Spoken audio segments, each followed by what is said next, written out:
জুবিন গাৰ্গৰ হত্যা সম্পৰ্কীয় চাৰ্জশ্বিটৰ বিস্ফোৰক তথ্য আসাম টক্সৰ হাতত আহি পৰিছে। চাৰ্জশ্বিটৰ ৩০৫ পৃষ্ঠাত উল্লেখ আছে এটা গুৰুত্বপূৰ্ণ তথ্য।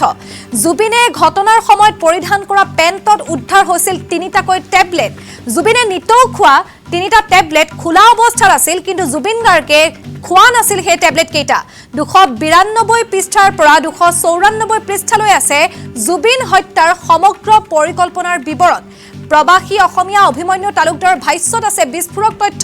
অভিমন্যুৱে সাক্ষ্য প্ৰদান কৰিছিল যে ইয়টখন তেওঁ সম্পূৰ্ণ শ্যামকানু মহন্তৰ জ্ঞাতসাৰে বুক কৰিছিল, অৰ্থাৎ ইয়ট পাৰ্টিৰ কথা শ্যামকানু মহন্তই জানিছিল। ইয়টত জুবিন সাগৰলৈ যোৱা বুলি শ্যামকানুৱে নাজানো বোলাটো সত্য নহয় বুলি অভিমন্যু তালুকদাৰে সাক্ষ্য প্ৰদান কৰিছিল SITৰ সন্মুখত, আৰু SITয়ে সেই কথা উল্লেখ কৰিছে চাৰ্জশ্বিটত। শ্যামকানু মহন্তৰ পৰা জুবিনে পাবলগীয়া আছিল মোটা অংকৰ ধন। প্ৰাপ্য সেই ধন বিচাৰি জুবিনে শেহতীয়াকৈ হেঁচা প্ৰয়োগ কৰিছিল শ্যামকানু মহন্তৰ ওপৰত, কিন্তু শ্যামকানু মহন্তই সেই ধন জুবিন গাৰ্গক দিয়া নাছিল। বিশেষজ্ঞৰ ভাষ্য, দুই এটা সুৰুঙা থাকিলেও এইখন যথেষ্ট কঠোৰ চাৰ্জশ্বিট। সাক্ষ্য প্ৰমাণ নষ্ট কৰা দুই এজনক অভিযুক্ত নকৰাৰ গুৰুতৰ অভিযোগ উত্থাপন হৈছে চাৰ্জশ্বিটক লৈ, আৰু আৰক্ষীয়ে অভিযুক্ত নকৰিলেও তেওঁলোকৰ অপৰাধ আৰু ডিভাইচ জব্দৰ তথ্য চাৰ্জশ্বিটত উল্লেখ কৰা আছে বুলি বিভিন্নগৰাকী অভিজ্ঞতা সম্পন্ন ব্যক্তিয়ে প্ৰতিক্ৰিয়া ব্যক্ত কৰিছে। এই মুহূৰ্তত আমি আসাম টক্সৰ দৰ্শকক জনাইছো যে এই চাৰ্জশ্বিটক লৈ বিস্ফোৰক তথ্য এতিয়া প্ৰকাশ পাইছে। আমি নিউজ ডেস্কলৈ যাব বিচাৰিছোঁ। আমাৰ জ্যেষ্ঠ সাংবাদিক বিক্ৰম উপস্থিত আছে। বিক্ৰম, আপোনাৰ কাষলৈ আহিছোঁ। ইতিমধ্যে অভিমন্যু তালুকদাৰ যি ভাষ্য প্ৰদান কৰিছিল SITৰ সন্মুখত, তেওঁ যি বিস্ফোৰক কথা উল্লেখ কৰিছিল সেই সকলো তথ্য চাৰ্জশ্বিটত উল্লেখ কৰিছে। ২৯২ পৃষ্ঠাৰ পৰা ২৯৪ পৃষ্ঠালৈ এই যে জুবিনক হত্যা কৰা হৈছিল তাৰ পৰিকল্পনাৰ বিৱৰণ আচলতে দাঙি ধৰা হৈছে বুলি ইতিমধ্যে কোৱা হৈছে। গতিকে কি জনাব এই সন্দৰ্ভত বিক্ৰম, আপোনাৰ পৰা জানিব বিচাৰিছোঁ। কথাটো হৈছে ৰাণীমা, চাওক, শ্যামকানু মহন্তই জুবিন গাৰ্গৰ মৃত্যু হোৱাৰ পাছৰ পৰাই কিছুমান এনেকুৱা ধৰণৰ কথা কৈ আহিছিল, নিজকে বচাবলৈ চেষ্টা কৰিছিল। শ্যামকানু মহন্তই জুবিন গাৰ্গৰ মৃত্যু হোৱাৰ পিছদিনা, অৰ্থাৎ ছিংগাপুৰতেই এটা অসমৰ টেলিভিছন চেনেলত এটা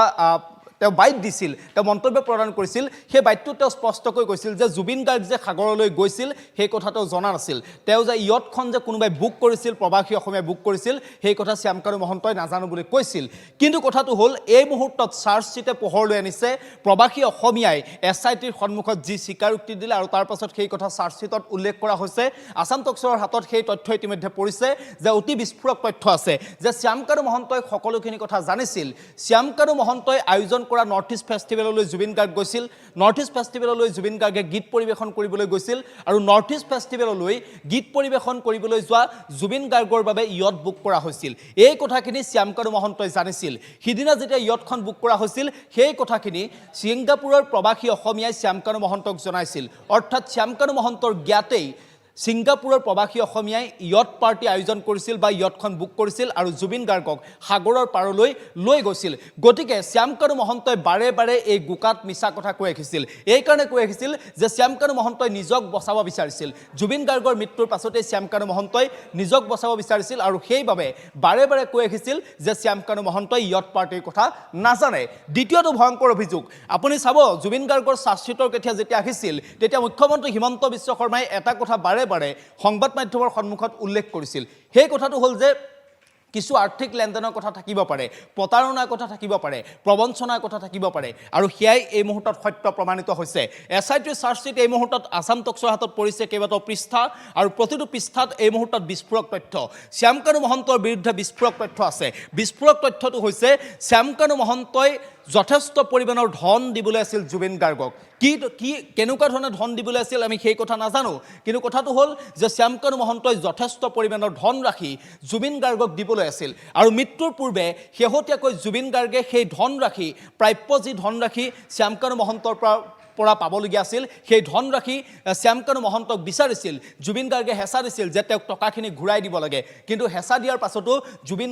জুবিন গাৰ্গক সেই টকাখিনি শ্যামকানু মহন্তই ঘূৰাই দিয়া নাছিল। অৰ্থাৎ এই টকাৰ বাবেই সমগ্ৰ পৰিকল্পনা কৰা হৈছিল নেকি এই গোটেই বিষয়টো কিন্তু পোহৰলৈ আহিব লাগিব কাৰণ জুবিন গাৰ্গৰ মৃত্যুৰ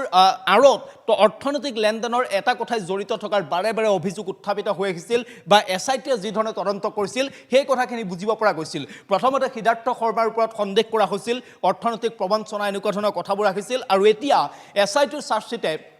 শ্যামকানু মহন্তৰ বিৰুদ্ধে অতি বিস্ফোৰক তথ্য দিছে যে শ্যামকানু মহন্তৰ সৈতে জুবিন গাৰ্গৰ অৰ্থনৈতিক লেনদেন আছিল জুবিন গাৰ্গৰ অৰ্থনৈতিক লেনদেন এনেকুৱা ধৰণৰ আছিল যে শ্যামকানু মহন্তই জুবিন গাৰ্গক ব্যৱহাৰ কৰিছিল সেই কথা সকলোৱে জানে অসমৰ প্ৰতিগৰাকী জনতাই জানে ফেষ্টিভেল মহন্ত হিচাপে খ্যাত এই শ্যামকানু মহন্তই জুবিন গাৰ্গক ব্যৱহাৰ কৰিছিল সেয়া লাগিলে নৰ্থ ইষ্ট ফেষ্টিভেল হওক সেয়া লাগিলে শ্যামকানু মহন্তৰ ৰঙালী উৎসৱ হওক আটাইকেইটা অনুষ্ঠানত জুবিন গাৰ্গক ব্যৱহাৰ কৰি অনুষ্ঠান আয়োজন কৰিছিল আৰু কোটি কোটি টকা খৰচ কৰিছিল সেই অনুষ্ঠানসমূহ পৰিবেশন কৰাৰ নামত জুবিন গাৰ্গক 1 টকাও পইচা দিয়া নাছিল আৰু এটা সময়ত জুবিন গাৰ্গে অতিষ্ঠ হৈ সেই পইচাখিনি শ্যামকানু মহন্তৰ পৰা বিচাৰিছিল কিন্তু শ্যামকানু মহন্তই জুবিন গাৰ্গক সেই টকা ঘূৰাই দিবলৈ বিচৰা নাছিল এতিয়া কথাটো হ'ল এই অভিযুক্ত আপুনি শুনিলে SITয়ে যি তথ্য দিছে এয়া বিস্ফোৰক তথ্য যে অৰ্থনৈতিক লেনদেনৰ বাবে জুবিন গাৰ্গক ছিংগাপুৰত নি হত্যা কৰা হ'ব পাৰে এতিয়া অন্যটো বিস্ফোৰক তথ্য এই মুহূৰ্তত আসাম টক্সৰ হাতত SITৰ চাৰ্জশ্বিটত উল্লেখ আছে 292 পৰা 296 পৃষ্ঠালৈকে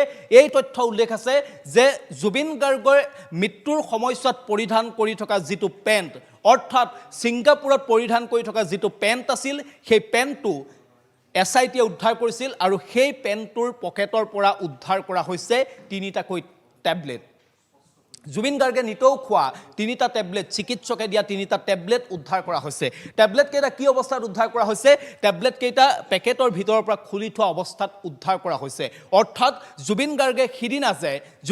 সিদিনা ছিংগাপুৰত নিশা যে তেওঁ খাবলগীয়া যি টেবলেট আছিল সেই টেবলেট খোৱা নাছিল ইয়াৰ পৰা কি প্ৰমাণিত হয় যে সিদ্ধাৰ্থ শৰ্মাই এইখিনি দায়িত্ব জুবিন গাৰ্গৰ বাবে ল'ব লাগিছিল জুবিন গাৰ্গে কি খাব লাগে জুবিন গাৰ্গে কি খাব নালাগে সেই দায়িত্ব সিদ্ধাৰ্থ শৰ্মাই ল'ব লাগিছিল ছিংগাপুৰত গৈ সেই দায়িত্ব ল'ব লাগিছিল কিন্তু সিদ্ধাৰ্থ শৰ্মাই সেয়া কৰা নাছিল অৰ্থাৎ সিদ্ধাৰ্থ শৰ্মাই অৱহেলা কৰিছিল আৰু সেইবাবেই সিদ্ধাৰ্থ শৰ্মাৰ বিৰুদ্ধে অৱহেলাৰ যিটো ধাৰা সেই অৱহেলাৰ ধাৰাটো ইতিমধ্যে ৰুজু হৈছে শ্যামকানু মহন্তৰ বিৰুদ্ধে ইতিমধ্যে প্ৰয়োগ কৰা হৈছে গতিকে এই দিশৰ পৰা চাবলৈ গ'লে জুবিন গাৰ্গক হত্যা কৰিবৰ বাবে এটা দীঘলীয়া পৰিকল্পনা যেন কৰা হৈছিল বহুখিনি কাৰণ ইয়াৰ মাজত লুকাই আছে এই তথ্যখিনি এতিয়া SITয়ে দিছে SITয়ে অধিক বিস্ফোৰক তথ্য লাভ কৰিছে আৰু এই তথ্য কাৰ পৰা লাভ কৰিছে SITয়ে যে ছিংগাপুৰৰ যি কেইজন প্ৰবাসী অসমীয়া আহিছিল আটাইতকৈ চৰ্চিত এজন প্ৰবাসী অসমীয়া আছিল সেইগৰাকী হৈছে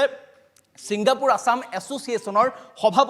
সভাপতি অভিমন্যু তালুকদাৰে এই গোটেই কথাখিনি SITক কৈছিল টেবলেটৰ কথাটো কোৱা নাই কিন্তু ইয়টখনৰ কথাটো SITক অভিমন্যু তালুকদাৰে জনাইছিল গতিকে ৰাণীমা আপুনি ইয়াৰ পৰা ভাবক যে কিমান ভয়ংকৰ আছিল জুবিন গাৰ্গৰ এই মৃত্যু কিমান শীতল মস্তিষ্কৰ অতি পৰিকল্পিতভাৱে জুবিন গাৰ্গক মৃত্যুৰ মুখলৈ ঠেলি দিয়া হৈছিল গতিকে এই যিকেইটা এক প্ৰকাৰ নৰপিশাচত এই মুহূৰ্তত পৰিণত হৈছে এই নৰপিশাচকেইটাৰ কঠোৰৰ পৰা কঠোৰ শাস্তি কিন্তু অসমৰ ৰাইজে দাবী কৰিছে কাৰণ জুবিন গাৰ্গ এখন খোলা কিতাপ আছিল সেই কথা সকলোৱে জানে আৰু খোলা কিতাপ হৈ থকা মানুহজনক এনেকুৱা ধৰণে মৃত্যুৰ মুখলৈ ঠেলি দিয়াৰ অপৰাধত এই যিকেইটা নৰাধম এই নৰাধম কেইটাৰ কিন্তু কঠোৰ শাস্তি কোনোবাখিনিত হ'ব লাগে ৰাণীবা নিশ্চয়কৈ বিক্ৰম আৰু এটা প্ৰসংগ আমি টানিব বিচাৰিছো যিহেতু শ্যামকানু মহন্তই এই ঘটনা সংঘটিত হোৱাৰ পিছত কৈছিল যে জুবিন গাৰ্গক ছিংগাপুৰলৈ গীত পৰিৱেশন কৰিবলৈ শ্যামকানু মহন্তই মতা নাছিল জুবিন গাৰ্গে নিজে যাব বিচাৰিছিল তেওঁ মাত্ৰ হোটেল বুক কৰি দিছে বুলি তেওঁ প্ৰথম অৱস্থাত কৈছিল দ্বিতীয়টো কথা হৈছে কালিও আমি সেই বাতৰি সম্প্ৰচাৰ কৰিছো যে জুবিন গাৰ্গক যিহেতু মুখ্যমন্ত্ৰীগৰাকীয়ে কৈছে যে মদ খুৱাই খুৱাই মৃত্যুৰ মুখলৈ ঠেলি দিয়া হৈছিল সেই নিশাৰ ভাগত যিদিনা ঘটনা সংঘটিত হৈছিল তাৰ আগনিশা শ্যামকানু মহন্তই কিন্তু অমৃতপ্ৰভা মহন্তৰ হাতত মদৰ বটল তুলি দিছিল জুবিন গাৰ্গক মদ খুৱাবলৈ কোৱা হৈছিল বুলি এক অভিযোগ উত্থাপন হৈছে সেই সন্দৰ্ভত আমি বাতৰি সম্প্ৰচাৰ কৰিছো দ্বিতীয়টো অভিযোগ শ্যামকানু মহন্তৰ বিৰুদ্ধে হেতু আছিল আৰু তৃতীয়তে ইতিমধ্যে আজি আপুনি উল্লেখ কৰিছে যে অভিমন্যু তালুকদাৰে যি কথা কৈছে যে সেই ইয়ট পাৰ্টিৰ কথা কিন্তু শ্যামকানু মহন্তই জানিছিল যিটো শ্যামকানু মহন্তই অস্বীকাৰ কৰিছে যে তেওঁ প্ৰথম অৱস্থাত কৈছিল যে তেওঁ ইয়ট পাৰ্টিৰ কথা গমেই পোৱা নাছিল তেওঁ জুবিন গাৰ্গে নিশা অনুষ্ঠান পৰিৱেশন কৰিব সেইটোহে জানিছিল কিন্তু পুৱাৰ ভাগতেই যে জুবিন গাৰ্গ ইয়ট পাৰ্টিত গৈছিল সেয়া জনা নাছিল বুলি শ্যামকানু মহন্তই যে মিছা কথা কৈছে সেয়া প্ৰমাণিত হৈ গৈছে সিদ্ধাৰ্থ শৰ্মাৰ বিষয়ে আপুনি উল্লেখ কৰিছে আৰু এটা প্ৰসংগ টানিব বিচাৰিছো ইয়ট পাৰ্টিত সেইদিনা যি আচলতে পানীয় গ্ৰহণ কৰা হ'ব সেই পানীয় যোগান ধৰাৰ কথা কিন্তু সিদ্ধাৰ্থ শৰ্মাই কৈছিল গতিকে সকলোখিনি যেন অভিযোগ ইতিমধ্যে অভিনেতা ৰবি শৰ্মাই পূৰ্বতে উল্লেখ কৰিছিল যে আমি যিসমূহ অভিযোগ উত্থাপন কৰিছিলোঁ সেয়া চাৰ্জশ্বীট দাখিলৰ পিছত এটা এটাকৈ যেন সঁচা বুলি প্ৰমাণিত হৈছে বিক্ৰম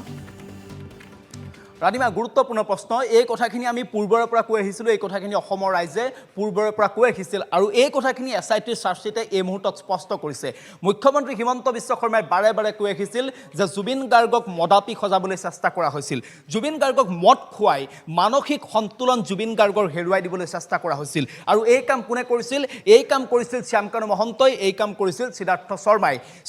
শৰ্মা আৰু শ্যামকানু মহন্তই এটা গেং ৰূপত জুবিন গাৰ্গক ব্যৱহাৰ কৰিছিল কিয় ব্যৱহাৰ কৰিছিল যে জুবিন গাৰ্গৰ যিসমূহ টকা আছে জুবিন গাৰ্গে যি টকা উপাৰ্জন কৰে সেই টকা লুটিপুটি খাব লাগে সিদ্ধাৰ্থ শৰ্মাই কৰে সেই কাম আৰু শ্যামকানু মহন্তৰ কামটো কি আছিল শ্যামকানু মহন্তৰ কামটো হ'ল যে জুবিন গাৰ্গৰ নামটো ব্যৱহাৰ কৰি জুবিন গাৰ্গৰ মুখখন ব্যৱহাৰ কৰি ফেষ্টিভেলৰ নামত যিখন বেপাৰ সেই ফেষ্টিভেলৰ নামত যিখন বেপাৰ তেওঁ চলায় সেই বেপাৰখন দীঘলীয়া সময়ৰ বাবে চলাই নিব লাগে আৰু সেইবাবে ছিংগাপুৰতো গৈ জুবিন গাৰ্গৰ সেই অসুস্থ শৰীৰতো জুবিন গাৰ্গৰ হাতত সুৰাৰ বটল তুলি দিয়া হৈছিল কেফেইন বিয়াৰ তুলি দিয়া হৈছিল যাৰ ফলত জুবিন গাৰ্গ আজি আমাৰ মাজত নাই আৰু ইয়াৰ অন্তৰালত অমৃতপ্ৰভা মহন্ত আছে অমৃতপ্ৰভা মহন্তক শ্যামকানু মহন্তই ব্যৱহাৰ কৰিছিল সিদ্ধাৰ্থ শৰ্মাই ব্যৱহাৰ কৰিছিল ইয়ত পাৰ্টিত যি সুৰা যোগান ধৰা হৈছিল কেফেইন বিয়াৰ যোগান ধৰা হৈছিল তাৰ দায়িত্ব লৈছিল সিদ্ধাৰ্থ শৰ্মাই নিজেই মেনেজ কৰিছিল দ্বিতীয় কথাটো হ'ল উৰে নিশা জুবিন গাৰ্গক মদ খোৱা হৈছিল মদ কাৰ হাতত তুলি দিয়া হৈছিল যে অমৃতপ্ৰভা মহন্তৰ হাতত তুলি দিয়া হৈছিল বুলি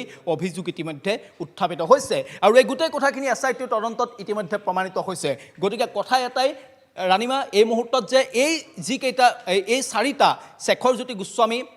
সিদ্ধাৰ্থ শৰ্মা অমৃতপ্ৰভা মহন্ত আৰু শ্যামকানু মহন্ত এই চাৰিটা কোনোবাখিনিত এই মুহূৰ্তত হত্যাকাৰী হিচাপে ইতিমধ্যে চিনাক্ত হৈছে এই মুহূৰ্তত অপেক্ষা কেৱল আদালতে প্ৰমাণ কৰালৈ গতিকে এই নৰাধমকেইটাৰ শাস্তি কিন্তু কঠোৰৰ পৰা কঠোৰ শাস্তি হ'ব লাগে এই মুহূৰ্তত অসমৰ ৰাইজে তাকেই আশা কৰিছে এটা কথা এই মুহূৰ্তত অসমৰ ৰাইজক জনাই থওঁ যে এই চাৰিটা অপৰাধীৰ বিৰুদ্ধে চাৰি হত্যাকাৰীৰ বিৰুদ্ধে যি ধাৰা এছআইটিয়ে প্ৰয়োগ কৰিছে সেই ধাৰা অনুসৰি কিন্তু এই চাৰি হত্যাকাৰীৰ যাৱজ্জীৱন কাৰাদণ্ড নহয় মৃত্যুদণ্ড হ'ব পাৰে নিশ্চিতভাৱে ধন্যবাদ জনাইছোঁ বিক্ৰম আপুনি সবিশেষ কথাখিনি জনোৱাৰ বাবে আৰু এছআইটিয়ে যি চাৰ্জশ্বীট দাখিল কৰিছে সেই চাৰ্জশ্বীটত ভয়ংকৰ কথা আহিছে 292 পৃষ্ঠাৰ পৰা 296 পৃষ্ঠালৈ জুবিনক যে হত্যা কৰাৰ পৰিকল্পনা কৰা হৈছিল সেই সকলোখিনি তথ্য সন্নিবিষ্ট কৰি এছআইটিয়ে সেই চাৰ্জশ্বীটখন আদালতত দাখিল কৰিছে এতিয়া সকলোৱে ন্যায়ালয়ৰ ওপৰত ভৰসা কৰিছে ন্যায়ালয়ে উচিত বিচাৰ কৰিব আৰু দোষীক উচিত কঠোৰৰ পৰা কঠোৰতম শাস্তি দিব বুলি সকলোৱে আশা কৰিছে সকলোকে ধন্যবাদ জনাইছোঁ বিক্ৰমক ধন্যবাদ জনাইছোঁ